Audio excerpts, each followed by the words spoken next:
Hi friends, welcome back to our channel Shiva tech verse.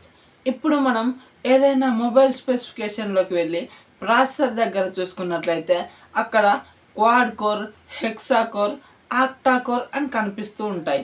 మరి ఇప్పుడు ఈ కోర్స్ అంటే ఏంటి, అలాగే ఈ quad core, hexa core, octa core అంటే ఏంటి అన్నది పూర్తి సమాచారం తెలుసుకుందాం. ఇప్పుడు కోర్స్ అంటే ఏంటి అన్నది చూసుకున్నట్లయితే డివైస్ యొక్క మెమరీ నుంచి ఇన్ఫర్మేషన్ని తీసుకొని దాన్ని డీకోడ్ చేసి ఎగ్జిక్యూట్ చేసేదాన్నే కోర్ అని మనం అంటాం. ఈ కోర్ అనేది సిస్టమ్కు ఒక ఇంజన్ లాగా పనిచేస్తూ ఉంటుంది.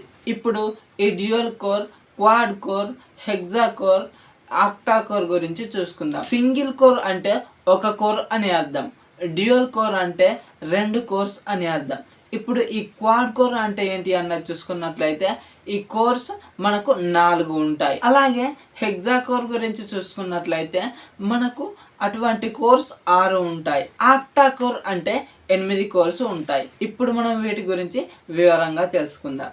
ఇప్పుడు ఒక పని ఉంది, దాన్ని ఒక మనిషి చేస్తే దాన్ని సింగిల్ కోర్ అంటారు. అలాగే ఆ పనినే ఇద్దరు కలిసి చేస్తే అది కొంచెం తొందరగా అవుతుంది, అలాగే దాన్ని డ్యూయల్ కోర్ అని అంటారు. ఇప్పుడు అదే పనిలో ఇంకా ఇద్దరు వచ్చి చేరి 4 ఆ పనిని కంప్లీట్ చేసినట్లయితే దాన్నే క్వాడ్ కోర్ అని అంటారు.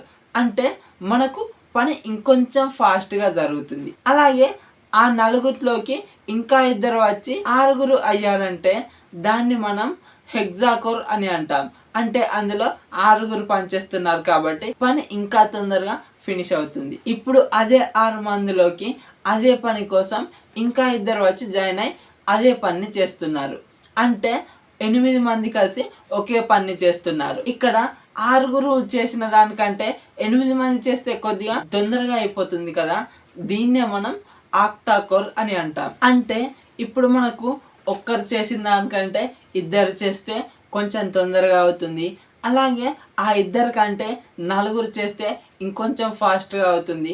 అలాగే ఆ 4 కంటే 6 చేస్తే ఆ 6 కంటే 8 మంది చేస్తే ఇంకా ఫాస్ట్గా అవుతుంది కదా. ఇలా చెప్తే కొందరికి అర్థం కాకపోవచ్చు, ఇంకొంచెం డెప్త్గా దీన్ని అర్థం చేసుకుంటానికైతే ప్రయత్నం చేద్దాం. ఇప్పుడు మనకు ఈ కోర్స్ ఏ విధంగా యూజ్ అవుతాయి అన్నది తెలుసుకుందాం. ఇంతకుముందు మనం dual core, quad core, hexa core, octa core అని చెప్పుకున్నాం కదా. ఇంతకు ముందు చెప్పినట్లు చెప్తే కొందరికి అర్థం కాకపోవచ్చు. ఇప్పుడు ఇంకొక పద్ధతిలో చెప్పడానికి అయితే ప్రయత్నిస్తాను. అంటే ఇప్పుడు ఒక ఫోన్లో ఒక క్వాడ్ కోర్ ప్రాసెసర్ ఉంది అని అనుకోండి, అలాగే ఇంకొక ఫోన్లో ఆక్టా కోర్ ప్రాసెసర్ ఉంది అని అనుకోండి. ఇంతకుముందు మనం 4 గురించి చూసుకున్నాం, కానీ ఇప్పుడు ఈ 2నే ఎక్స్ప్లెయిన్ చేస్తాను. ఇప్పుడు ఈ 2 ఫోన్ల గురించి చూసుకున్నట్లయితే ఇప్పుడు ఒక యాప్ ఓపెన్ చేయడానికి 4 కోర్స్ అవసరం అని అనుకోండి. అంటే క్వాడ్ కోర్ ప్రాసెసర్ మనకు అవసరం అని అనుకోండి. ఇప్పుడు ఈ క్వాడ్ కోర్ ప్రాసెసర్ ఉన్న దాంట్లో 4 కోర్స్ పనిచేస్తాయి.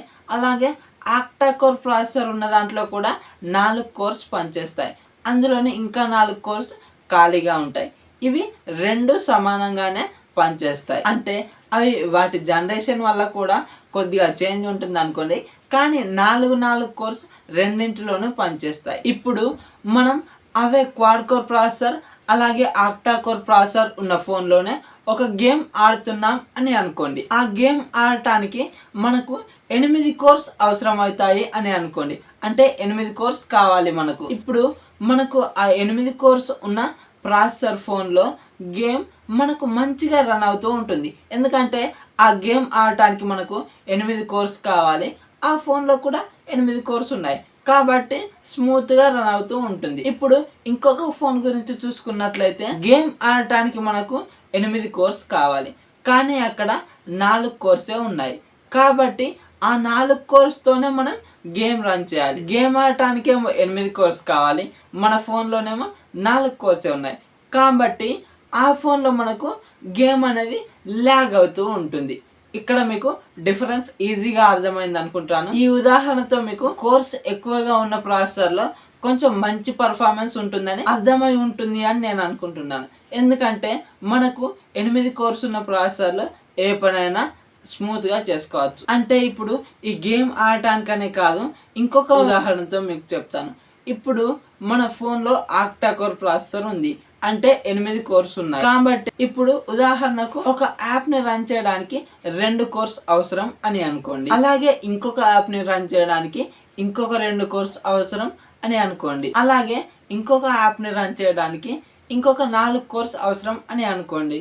అంటే ఇప్పుడు మనకు 2 + 2 + 4 8 కోర్స్ కావాలి. మనకు ఈ ఆక్టా కోర్ ప్రాసెసర్లో 8 కోర్స్ ఉన్నాయి కాబట్టి ఒక 2 ఒక యాప్కి, అలాగే ఇంకొక 2 ఇంకొక యాప్కి, అలాగే ఇంకొక 4 ఇంకొక యాప్కి అవసరం అవుతాయి. కాబట్టి అవి ఆ 3 యాప్స్ని అయితే హ్యాండిల్ చేయగలదు. కానీ ఇక్కడ క్వాడ్ కోర్ ప్రాసెసర్ ఏంటంటే మనకు ఒక యాప్ని రన్ చేయడానికి 2, ఇంకొక యాప్ని రన్ చేయడానికి ఇంకొక 2 కోర్స్ కావాలి. అలాగే ఇంకొక 3వ యాప్ని రన్ చేయడానికి 4 కోర్స్ కావాలి. అంటే ఇప్పుడు ఇందులో చూసుకున్నట్లయితే అవి ఏదైనా 2 కోర్సుది అయితే 2 యాప్స్ని, లేదంటే 4 కోర్లది యాప్ అయితే మనకు ఒకటే యాప్ని రన్ చేసే అవకాశం ఉంటుంది. కాబట్టి ఇక్కడ మీకు ఈ ఆక్టా కోర్ ప్రాసెసర్ ఉన్న దాంట్లో కొద్దిగా మల్టీ టాస్కింగ్ ఎక్కువగా చేసుకునే అవకాశం ఉంటుంది. కానీ ఇక్కడ క్వాడ్ కోర్ ప్రాసెసర్లో మనకు కొద్దిగా తక్కువగా ఉంటుంది, అంటే 2 లేదంటే 1 ఈ ఉదాహరణలో అయితే. ఇలా మనకు కొంచెం తక్కువగా బెనిఫిట్స్ ఉండే అవకాశం ఉంటుంది.